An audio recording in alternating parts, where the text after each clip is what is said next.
I keep having conversations with students about rhythmic phrasing in the vocal parts and a lack of repetition in the rhythmic phrasing. Sometimes what the students do is they'll pick an artist that they like who is kind of an outlier indie artist who breaks convention in their song structures, or maybe that artist doesn't usually break convention, but they might have that one outlier song that breaks away from convention. And so then they take this one outlier song where the artist has one rhythm for line 1, has one rhythm for line 2, has another rhythm for line 3, and another one for line 4. And so then they take that as permission to write a song that just keeps every new vocal line has a new rhythm, and like the phrasing doesn't even go in 2-bar segments. It's like a 3-bar phrase and then a 1-bar phrase, 2-bar phrase, and then a 3-bar phrase and a 2-bar phrase. And their song sections end up being really unbalanced, but not in the way that unbalancing works.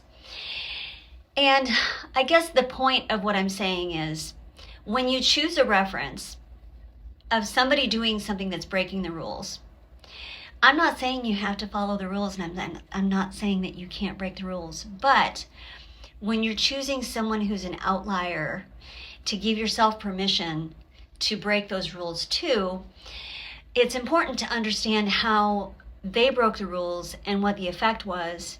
And also just on a business standpoint, like, is this person on a record label? Do they already have like a big following? How successful was that one song that they broke all the rules on? Because if you're basing your entire songwriting strategy on these outlier songs that have unconventional song structures, I'm not saying you can't do that, but just know that the audience may not be able to hang with your songs as easily.